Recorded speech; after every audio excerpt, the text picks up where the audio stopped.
Carrie, I apologize. Whoa, that was very interesting. I had Leonardo DiCaprio on set. Okay. Very interesting. Was that you, Robbie? No? Okay. All right. Well, we promise we won't. You're welcome to use any memes you'd like, actually. Oh man, that lady, actually, Benny, they need to get Esty. Did you say they need her to do the interviews for Kamala? She's much more intelligent. They're perfect. And, Yes. And they're more competent. So maybe the DNC should hire her to do all the interviews so they can kind of hide Kamala away. So we are at the DNC here. I appreciate you sticking with us through some interesting programming this morning.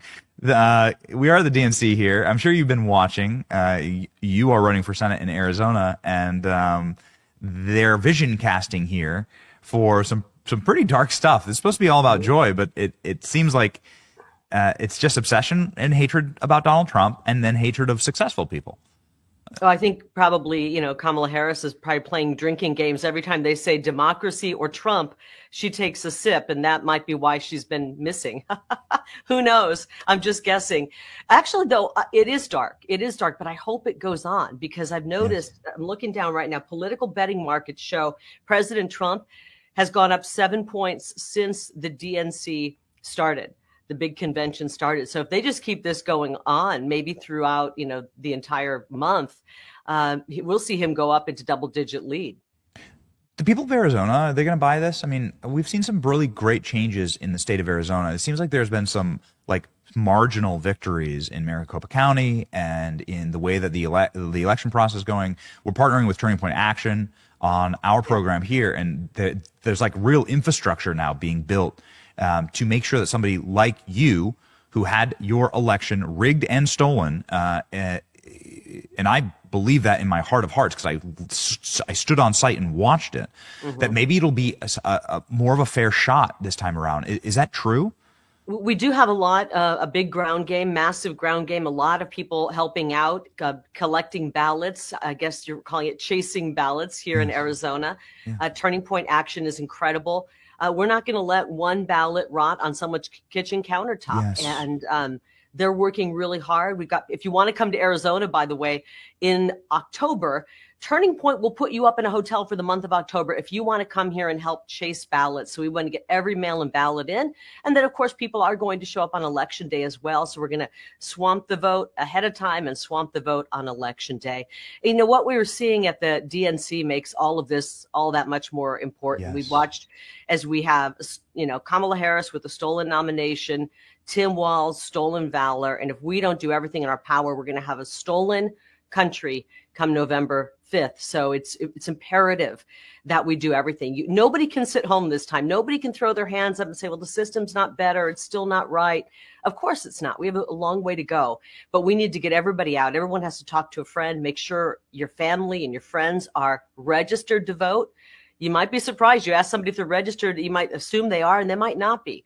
So let's get everybody registered and make sure that everybody gets out and votes. And then if you vote early, you save us the time of having to call and chase down that ballot. You can then go be a poll worker or a poll watcher or a poll observer, and you can go to your county GOP website and sign up to do that. They'll get you trained. You'll know exactly what you're doing come Election Day. All hands on deck. You're running against a true radical, a really kind of depraved individual. The more you look into his past, is he speaking at the DNC? I haven't actually seen him. I believe he is. Maybe tonight. I don't remember what night he's speaking. He is absolutely radical, the most radical member of Congress. He's actually too radical for the squad. He votes with Kamala and Joe 100% of the time, not 95%. So he looks at all that they've done to destroy our country, and he's 100% in line with it. Open borders, pro-sanctuary city, actually marched to defund the police rally, said the police are the bad guys.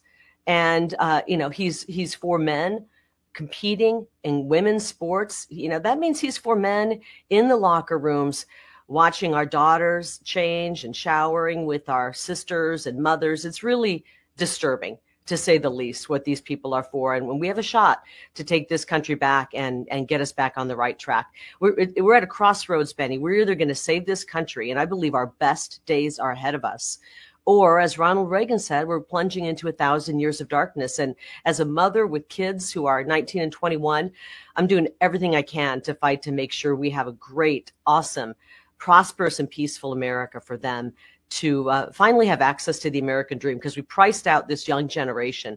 Yes. We priced them directly out of the American dream.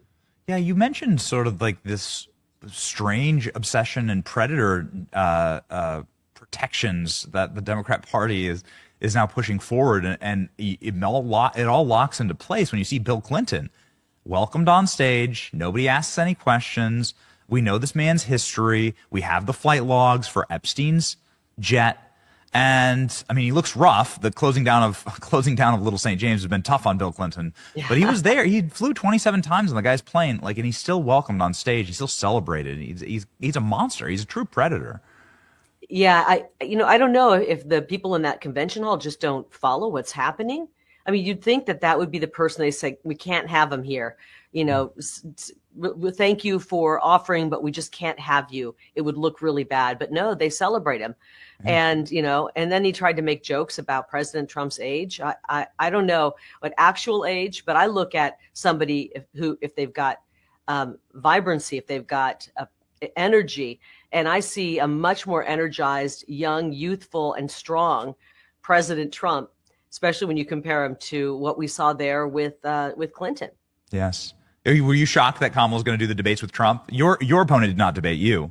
I'm going to debate him. They're trying to put out that I'm not, which is absolutely ludicrous. I have pitched a debate every month. If he wants to debate every single week, I'm happy to debate every single week. We are going to be debating in October. He's agreed to one debate. I'll do 10 debates if he wants to. We can make a deal and figure out where to go, but we will debate with 10 different stations or websites, whatever he wants to do. I want people to know there's a huge difference here between putting America first, which is what I want to do, a strong, secure border, safe streets, fully funding our police, making sure our kids are getting a proper education with actual skills training so they can get out and take on the jobs that are high paying out there, and making sure we have peace and prosperity, not war and poverty.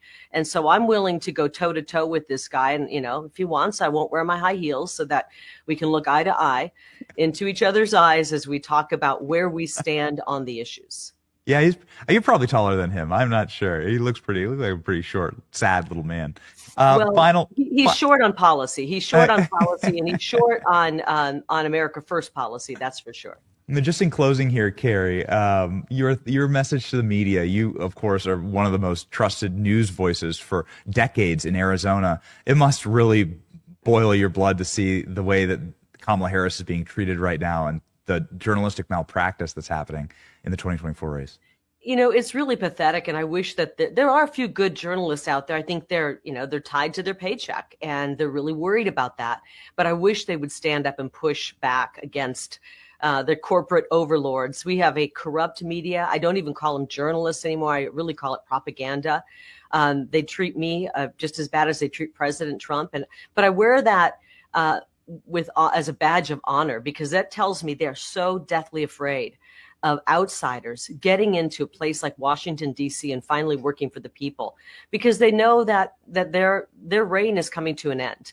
The reign of lies, of misleading the people, of being corrupt and turning the government on the people. So bring it on is what I say. And I look forward to a day when we truly do have an honest press once again, because we certainly need it.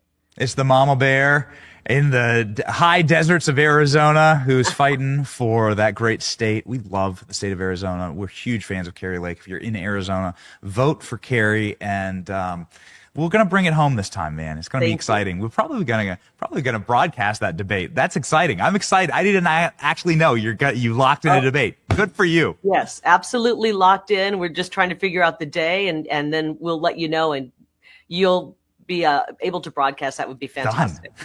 Done deal. I think people would love to see it. Finally, the Kari Lake debates. We know what happened last time.